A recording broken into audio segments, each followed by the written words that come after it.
जिनकी वालदा चली गई है, वालिद चले गए, अब उनके बच्चे धक्के खा रहे हैं। हम धक्के खाते रहते हैं, आते हैं, कोर्ट में 2016 से केस चल रहा है सिंध गवर्नमेंट से कि जो उन्होंने कब्जा करवाया हुआ है, जो कुछ की उनकी सरपरस्ती हासिल है उन्हें। कल हम जवान थे और आज इस हालत में आ गए कि चलना भी मुश्किल होता है। अस्सलाम वालेकुम, मैं शाहिद हुसैन हूँ। इस वक्त सिंध हाई कोर्ट में मौजूद हैं। Pakistan post office cooperative society की ज़मीन पर कई सालों से कब्जा है और कई सालों से ही कब्जा ख़त्म कराने के हवाले से सिंध हाई कोर्ट में केस ज़ेर समाअत है। बुनियादी तौर पर ये वो लोग हैं जो तकरीबन 50 साल से ज़ायद अरसा गुजर चुका है। ये अपने जो प्लाट बुक कराए थे, अपने सुहाने ख्वाब सजाए थे, आज तक उन प्लाटों के ऊपर कब्जा हो चुका है और कब्जा खाली नहीं कराया जा रहा। ऐसा लग रहा है कि जो माफियाज हैं उनकी जड़ें मजबूत हैं और तमाम जो रियासती इदारे हैं वो कब्जा ख़त्म कराने में नाकाम है। ये ओवरसीज़ पाकिस्तानी इन्होंने प्लाट बुक कराया था। आपने कब बुक कराया था? और 1975 में ये प्लाट बुक कराया था और आज 50 साल से ज़्यादा हो गए धक्के खाते हुए। हर साल मैं आती हूँ, बाहर रहती हूँ। कभी मेरे हस्बैंड जो थे लिबिया इराक़ में रहे थे तो आना जाना होता था, दफ्तर ढूंढती थी, कभी दफ्तर नहीं मिलता था, कभी कमेटी नहीं मिलती थी। फ़ाइनली अब जाके यहाँ पे कमेटी के मेंबर से मेरी मुलाकात हुई है, किसी ने मुझे हेल्प आउट किया। तो आप देखेंगे 50 साल से इस पोस्ट ऑफिस की ज़मीन के ऊपर जो कब्ज़ा है, ना तो कब्ज़ा छुड़ा सकें। आज अज़हर रिजवी साहब ने कोई 6 वीक्स का फिर एक डेट दे दी है, तो हर डेट पे आना जाना इट्स रिडिकुलस। आई थिंक कि हमारे कंट्री के लोगों को ख्याल होना चाहिए कि हम उनके जो है मेंबर्स हैं, हम पाकिस्तानी हैं, हम लोग परेशान हैं। और मैं तो फिर भी चलें, जिन लोगों के पेरेंट्स चले गए, जिनकी वालदा चली गई है, वालिद चले गए, अब उनके बच्चे धक्के खा रहे हैं, तो मेरा ख्याल है कि प्लीज़ आपको उम्मीद है कि 50 साल से कुछ नहीं हुआ तो अब कब्जा ख़त्म करा दिया जाएगा? मुझे फ़िलहाल तो कोई उम्मीद नहीं है, लेकिन उम्मीद पे दुनिया कायम है, तो इसलिए मैं गिव अप भी नहीं करना चाहती, क्योंकि खाली अगर मैं होती तो कोई फ़र्क नहीं पड़ता। शायद फ़र्क तो पड़ता है, ज़ाहिर है। रिज़्क़ हलाल की कमाई हम लोगों ने अपनी अपनी ज़मीनों पर लगाई थी, लेकिन ये जिन लोगों को मैं देखती हूँ कि इनके वालिदैन नहीं रहे या जो बहुत कसम पुरसी में रह रहे हैं, जो परेशान हाल है, तो कम से कम उनको तो उनका हक़ अदा हो, उनको तो ज़मीन मिले। कई ऐसे जो ख़ानदान हैं, कई ऐसे लोग हैं, शहरी हैं, जिन्होंने प्लाट बुक कराए थे, खुद अपने बच्चों के लिए खुद दुनिया से रुखसत हो चुके हैं। अब बच्चे भी अदालतों में इंसाफ के लिए धक्के खा रहे हैं। आपने कब बुक कराया था? ये 1975 की बात है। अच्छा। उस वक्त से लेकर और आज देख लेंगे 45 साल से ऊपर हो गए, लेकिन हम धक्के खाते रहते हैं, आते हैं, कोर्ट में 2016 से केस चल रहा है और अच्छी यहाँ से रिपोर्टेशन देते हैं, लेकिन आगे उस पर कार्रवाई नहीं होती है। हम मजबूर हैं। कल हम जवान थे और आज इस हालत में आ गए कि चलना भी मुश्किल होता है। बड़ी मुश्किलों से चल के कोर्ट तक आ रहे हैं। अगली पेशी का पता नहीं कि हम दुनिया में हो या ना हो, क्योंकि जब कार्रवाई होगी तो हमें हमारा हक़ मिलेगा, वरना ये कि इसी तरह हम भी चले जाएंगे, फिर हमारे बच्चे इसके पीछे लग जाएंगे। तो लिहाजा गवर्नमेंट से, हुकूमत सिंध से, DG रेंजर से और तमाम लोगों से जो इसमें हैं, जिनका अमल दखल है, गुजारिश करते हैं कि भाई हम गरीबों को देखें, हमारे हाल पर तरस खाएं और जो हमारा हक़ है वो हमें दें। हम आपसे कोई नाजायज़ नहीं मांग रहे। जो 40-45 साल से हमने इन्वेस्ट किया हुआ है अपने बच्चों के लिए, बच्चे आज हमारे सारे बड़े हो गए हैं, लेकिन क्या है, हम वहाँ के वहीं हैं। मालूम होता है कि जैसे हमारे पास कुछ भी नहीं है, हमारा कुछ है ही नहीं। तो बस यही इल्तिजा है गवर्नमेंट से और CM सिंध से और DG रेंजर्स वगैरह से कि भाई इस पर कार्रवाई करें और जल्द से जल्द हमें हमारा हक़ दिलाएं। ठीक है, शुक्रिया। अच्छा, आपको क्या लगता है, क्योंकि हर दफ़ा ऐसा ऑर्डर होता है कि जैसे अब अगली बार तो कब्जा ख़त्म करा ही दिया जाएगा, हर बार इस तरह लगता है, अगली दफ़ा अफसरान तब्दील हो जाते हैं, बेंच तब्दील हो जाता है, उसके बाद फिर कहानी दोबारा ज़ीरो पे चली जाती है। तो अब क्या लग रहा है आपको? बस हमें तो यही लग रहा है कि उम्मीद पे दुनिया कायम है और अल्लाह ताला हमारी दुआओं को भी कबूल करें। मैं दुआ भी और अमल भी कर रहे हैं, हम कानून के रास्ते से चल रहे हैं। लेकिन मेरी गुजारिश है अरबाब इख्तियार से और पुलिस रेंजर DC वगैरह से कि जिस तरह आपको कोर्ट ऑर्डर दे रहा है, खुदा के वास्ते उसके ऊपर इम्प्लीमेंट कीजिए। क्योंकि कि हम लोग जो हैं बहुत परेशान हैं, हमारी अपने घर नहीं है, किरायों पर रह रहे के परेशान हैं हम लोग और हमारे बच्चे रुल रहे हैं। तो लिहाजा अब हमारे पास कोई जॉब भी नहीं है इंशाल्लाह, और अगले साल रिटायर है, कहाँ जाएंगे, बच्चों को रोड पे लेके बैठेंगे। मेरी अरबाब इख्तियार से सिंध गवर्नमेंट से कि जो उन्होंने कब्ज़ा करवाया हुआ है, जो कुछ की उनकी सरपरस्ती हासिल है उन्हें, और पुलिस जो है वो बिल्कुल कोऑपरेट नहीं कर रही है, क्योंकि वो पहले से बता देते हैं और पहले से बता के फिर उनको वहाँ खड़े और रंग दे रहे हैं शिया सुन्नी झगड़े का और लिसानी फसाद का। वो 4 औरतें खड़ी हो जाती हैं अलम लेके और उसका लिसानी फसाद का, क्या हम भी जा सकते हैं, हम भी अलम लेके खड़े हो सकते हैं, हम भी मौला वाले हैं? तो क्या यही है खाली? और नाजायज़ जगह पे, कब्ज़े की जगह पे नमाज जायज़ नहीं है। हम तो ये समझते हैं और हमारे शरीयत में भी यही है कि कब्ज़े की जगह पे नमाज जायज़ नहीं है, तो वो नमाज कैसे पढ़ रहा है, मजलिस कैसे कर रहा है, कुछ कबूल ही नहीं है। तो लिहाजा मैं इस गवर्नमेंट से 10 बस्ता गुजारिश है कि खुदा के वास्ते उस कब्ज़ा माफिया पे सरपरस्ती करने के बजाय हम गरीबों को हमारा हक दिलाया जाए, ताकि आप यहाँ भी खुश रहें और वहाँ भी खुश रहें। वरना जो आप कमा रहे हैं कब्ज़ा करके, इंशाअल्लाह ताला आपकी कब्र में पता लगेगा आपको। आपके किसने प्लाट बुक कराया था? क्योंकि आपको पता है कि कराची में इस तरह के माफियाज हैं, जिस इदारे में जिस तरफ आप नज़र डालें वहाँ आपको माफिया नज़र आएंगे, इदारे वहाँ बेबस नज़र आते हैं। किसने प्लाट बुक कराया था? कौन है जो इस केस की पहले? हमारे वालिद साहब ने प्लाट बुक करवाया था, और जब हमारी पैदाइश हुई थी उस वक्त करवाया था। अब हम भी 32 साल की उम्र हो गई है, लेकिन अभी तक कुछ हम लोग को, मेरी वालदा है मौजूद, हम लोग आते हैं, हर पेशी पे आते हैं, लेकिन यही होता है कि अगला नंबर मिल जाता है, अगली पेशी हो जाती है। पुलिस हमें सपोर्ट नहीं कर पा रही है।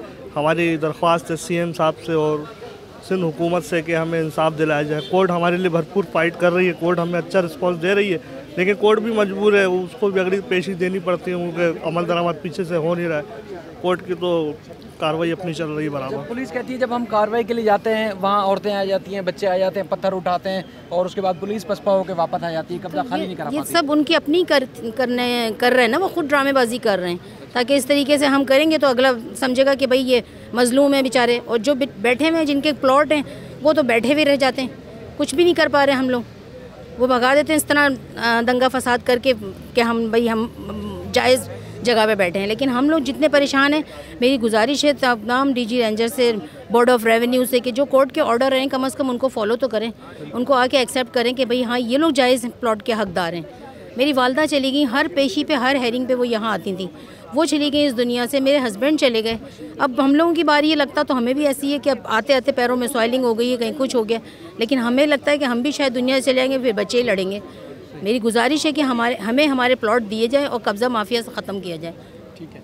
अच्छा, आपका भी प्लाट है, क्योंकि अदालत में जो कार्रवाई होती है, पुलिस वाले आते हैं, ऐसी शानदार रिपोर्ट्स बना के ले आते हैं जिसमें अदालत मुतमईन हो जाती है। आज भी मुतमईन होगी कि कमांडोज भी हैं, आप अच्छा खूबसूरत भी दिखते हैं, SSP को फरमा रहे थे। तो आप क्या लगता है कि खाली हो पाएगा प्लाट आपका? उम्मीद पे दुनिया कायम है भाई।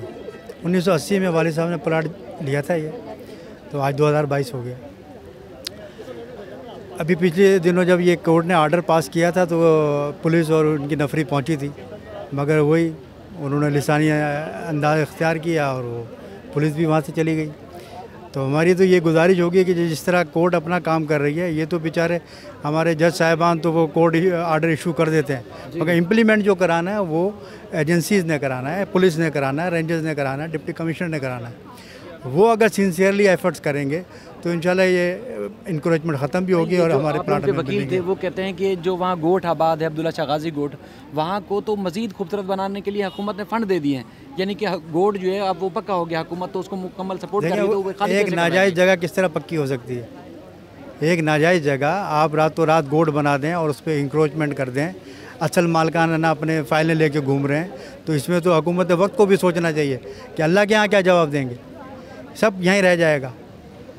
नहीं, उसमें कई ऐसे गोट हैं, यही हसन रज़ा रिजवी साहब की अदालत में कई केसेस आते हैं, लोग साल साल फाइलें लेके घूम रहे हैं, लेकिन आए रोज़ किसी नए गोट के नाम से, फिर किसी मज़ीद नए गोट के नाम से गोट आबाद हो रहे हैं, लेकिन जो मुतासरीन हैं वो धक्के खा रहे हैं। इसमें देखें, इसमें वजूहत ये हैं कि सोसाइटीज़ के जो लोग होते हैं वो इन्वॉल्व होते हैं। अब जैसे ये साहब का सोसाइटीज़ थी, वो उनकी इन्वॉल्वमेंट थी, अगर उनकी इन्वॉल्वमेंट ना होती तो आज हमें ये दिन ना देखने पड़ते। ये जो हमारी मैनेजमेंट आई है इस दफ़ा, ये इनके एफर्ट्स हैं। 2021 से बेचारे लगे हुए अपनी कोशिशों में, या हमें बुलाते हैं, हम हाजिर हो जाते हैं, मगर हमें कोर्टों से तो मिल रहा है, मगर हमें जो असल जो इंसाफ मिलना चाहिए ना जिन इदारों से, वो इदारे अपना काम नहीं कर रहे हैं। DC पुलिस, DG रेंजर्स, ये कोई अपना इख्तियार इस्तेमाल नहीं कर रहे। अगर ये अपना इख्तियार इस्तेमाल करें और सही तरह से इंक्रोचमेंट हटाने के लिए कोशिश करें तो इंशाल्लाह ये हटेंगे। ठीक है, मगर इसमें सिंसियर एफर्ट्स की ज़रूरत है। आप क्या कहना चाहेंगे? देखिए जी, मेरे वालिद आदमी ज़ाहिर परेशान है, सब परेशान है, हर आदमी यहाँ पे परेशानी की सूरत में यहाँ खड़ा हुआ है, ठीक है ना। तो हमारे वालिद ने प्लॉट लिया था, ठीक है। तो बात दरअसल है कि हम कहते हैं जज साहब हैं और सिंध गवर्नमेंट है या DG रेंजर्स हैं या पुलिस अफसरान हैं, वो ये देखें जो ऑनेस्ट है ना उसका फ़ैसला करें। देखें, ये इस्लामी मुल्क है, हर आदमी की ये सोच होती है कि हम इस्लामी मुल्क में अल्हम्दुलिल्लाह सब मुसलमान हैं, एक कुरान है, एक अल्लाह है, एक रसूल है, इसको सब मानते हैं। लेकिन सारी ज़िंदगी इंसान ने सारी दुनिया ने यहाँ रहना नहीं है, एक ना एक दिन हर किसी ने जाना है। तो अगर इंसाफ अल्लाह ने आपको एक मौका दिया है, अल्लाह को आप इस सीट में बैठे हुए हैं ना, तो इसका सही फ़ैसला करें आप, ना कि आपको अल्लाह के अदालत में इसकी परेशानी का बायस बन जाए आप। सही ना, आप हम ये नहीं कहते अगर हम गलत हैं ना तो आप हमें बोलें भाई आपका प्लाट गलत है, आप गलत हैं, आपको आपने जिसने भी लिया था गलत ज़मीन थी, वो आप फैसला करें। या तो उसके नहीं कुछ गवर्नमेंट सोचे कि भाई ये गलत फैसला है, सही फैसला करे, जिसका हक है ना उसको मिले, बस सीधा उसका हक मिले। हमारी ये दुआ है, बस दुआ है, सब चीज़ साहब से भी ये दुआ है और दरख्वास्त है, और वज़ीर आला सिंध और बिलावल साहब से और सब तमाम आले अफसरान से दरख्वास्त है, अल्लाह ताला सबके लिए अच्छा फ़ैसला करे, हमारे हक़ में भी अच्छा फ़ैसला करे। बस ठीक है, आपका बहुत शुक्रिया। ये बुज़ुर्ग मुतासरीन हैं जिनकी उम्रें तकरीबन 50, 60, 70 साल बल्कि इससे भी ज़्यादा है। कई लोग हैं जिनके वालिदैन या बड़ों ने प्लाट बुक कराए थे ताकि वो उनके जो बच्चे होंगे वो सही बेहतर मुस्तकबिल गुजार सकेंगे। लेकिन सूरत हाल ये है कि बुज़ुर्ग भी धक्के खा रहे हैं, नौजवान भी धक्के खा रहे हैं और तमाम उम्र के जो लोग हैं वो धक्के खा रहे हैं। तो उनको जो है वो ना इंसाफ मिल पा रहा है, ना उनके जो प्लाट हैं, ना उनकी जो जगह है वो मिल पा रही है। अदालत की तरफ से हर दफ़ा हुक्मनामा सामने आता है कि रेंजर्स की मावनत से या पुलिस की मावनत से SSP या दीगर जो इंतज़ामिया है वो जाए और कब्ज़ा ख़त्म कराए। लेकिन पुलिस या दीगर इदारे आते हैं, हर दफ़ा नई रिपोर्ट नए अंदाज में नए किस्म की रिपोर्ट पेश करते हैं और उसके बाद फिर तारीख पड़ जाती है। इसी तरह तारीख पर तारीख पड़ती जा रही है और साल साल से जो मुतासरीन हैं वो आज भी धक्के खा रहे हैं। ये कोऑपरेटिव सोसाइटी के सोहेल साहब हैं। सोहेल भाई, बहुत सारे मुतासरीन से बात की है, आखिरी बार आपसे बात करनी है, मतलब या आप आखिरी होंगे आज? हमारे वकील साहब को भी वो ये बताएं कि हर दफ़ा तो रिपोर्ट आती है कि बिल्कुल बेहतरीन हो जाएगा अगली दफ़ा, तो लग नहीं रहा कि कुछ हो। मुझे नहीं लगता, क्योंकि ये ज़िला इंतज़ामिया, लोकल एडमिनिस्ट्रेशन, पुलिस इसमें बिल्कुल सीरियस नहीं है। 681 लोगों की इन्होंने डिप्लॉयमेंट की थी और अमली तौर पे 10 लोग वहाँ पे नहीं पहुँचे और जो इंक्रोचर थे वो पहले से अवेयर थे कि टायर डंडे लेके सारे वो लोग पहले से बैठे हुए थे। अब ये कोर्ट को ये असल में गोल गोल घुमाया जा रहा है कि पहले कभी कहते हैं सैलाब आ गया, कभी कहते हैं कोरोना आ गया, कभी कहते हैं क्रिकेट मैच आ गया, लेकिन अमली तौर पे कुछ नहीं है, सिर्फ जो कुछ भी है डॉक्यूमेंटेशन पे है। और जब तक हमारी ये कोर्ट्स इनको लोकल एडमिनिस्ट्रेशन को कंटेम्प्ट ऑफ कोर्ट में नहीं डालेंगी, जब तक ये अमली तौर पे कुछ भी नहीं होगा, सिर्फ कागज़ काले पीले होते रहेंगे। और इनको कोर्ट से हमारी यही रिक्वेस्ट थी आज भी कि DG रंजन साहब को डायरेक्टली डायरेक्शन में डाला जाए, उनको कमांडिंग ड्राइविंग सीट पे, और DC साहब को डाला जाए। अब DC साहब इसको रेफ़र कर देते हैं असिस्टेंट कमिश्नर को, मुख्तार कार को, उनकी इतनी कॉम्पिटेंसी नहीं है कि वो DG रेंजर से या पुलिस से कोऑर्डिनेट करके इसको रिमूव करवाएं। तो ये वाला सिलसिला है। इस चक्कर में लोग एक के बाद एक दुनिया से रुखता होते जा रहे हैं। हमारी मैनेजमेंट कमेटी ने 2021 में चार्ज लिया, केस फाइल किया नवंबर में, जिसमें ये 6 डायरेक्शन हुई हुई हैं। टोटल ज़मीन कितना है, कितने प्लाट्स हैं और कितने लोगों की अमवात हो चुकी हैं? सारे अभी हज़ारों की तादाद में लोगों का इंतकाल हो चुका है और यहाँ तकरीबन दोनों सेक्टर मिला के 2400 मेम्बरान हैं और 90+ एकड़ ज़मीन जो है यहाँ एक सेक्टर में कब्ज़े में है, 55 एकड़ एक सेक्टर में कब्ज़े में, 140 एकड़ ज़मीन एटलीस्ट अभी कब्ज़े में है। तो कौन कौन से गोट बना दिए गए वहाँ पर? यहाँ तो एक ही गोट है, गाजी गोट ब्लॉक G, लेकिन इसके बराबर में ब्लॉक सेम नाम से G और E भी है, लेकिन वो ना क्लास लैंड है, ये प्राइवेट सर्वे लैंड है, इस पर गोट कभी भी किसी सूरत रेगुलाइज नहीं हो सकता। आपके वकील ने अदालत में बताया था, सर आपने अदालत में बताया था कि हुकूमत जो अब्दुल्ला शाह गाजी गोट है इसको तो इसके ऊपर मज़ीद पैसा लगा रही है, यानी कि इसको मज़ीद पक्का कर रही है, तो इसका मतलब ये है कि मज़ीद गोट बनते जाएंगे और जो मुतासरीन हैं जिन्होंने बुक करवाएं साल पहले इलाट करवाए थे वो तो धक्के खाते रहेंगे। जी बिल्कुल, मैंने ऑनरेबल कोर्ट से यही रिक्वेस्ट की कि जो फंडिंग्स हो रही हैं गवर्नमेंट की तरफ से इन गोटों पर, इन इंक्रोचर्स पर वो रोकी जाएँ ताकि ये इंक्रोचर्स को फैसिलिटेट ना किया जाए। ये इंक्रोचमेंट ख़त्म इसी बात पर होगी कि इनकी जो डेवलपमेंट है वो ख़त्म की जाए, इस पे जो फंडिंग्स हैं वो ख़त्म की जाए। देखिए ऑनरेबल कोर्ट ने स्ट्रिक्ट ऑर्डर पास करने थे, लेकिन आज चूँकि मामला दूसरा था, ऑनरेबल हसन रिजवी साहब की एलिवेशन के बाद उनकी जो स्ट्रिक्टनेस थी वो ख़त्म हो गई।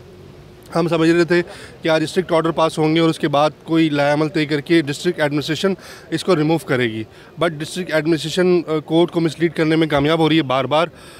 फिर भी जो सोसाइटी की मैनेजमेंट है, सोसाइटी की वकला टीम है और कोर्ट ये कोशिश कर रही है कि जो सोसाइटी के अलॉटीज़ हैं इनको इनके प्लॉट मिल सकें। मज़ीद ऑर्डर क्या है सर कोर्ट का, अगला क्या ऑर्डर दिया है? देखिए दोबारा सेम ऑर्डर पास किया कि ऑनरेबल कोर्ट ने 6 हफ्ते की डायरेक्शन दी है कि हमें इसके अंदर कोई स्ट्रैटेजी प्लान करके और इसको रिमूव करें।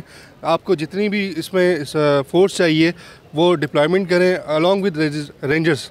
DG रेंजर्स को भी इसमें डायरेक्शंस है कि वो जाएं और असिस्ट करें डिप्टी कमिश्नर को, लोकल एडमिनिस्ट्रेशन को, और वहाँ जाके कोई भी प्लान तरतीब दें जिस पे ये जो इंक्रोचमेंट है ये रिमूव हो सके। ठीक है, थैंक यू। Thank you.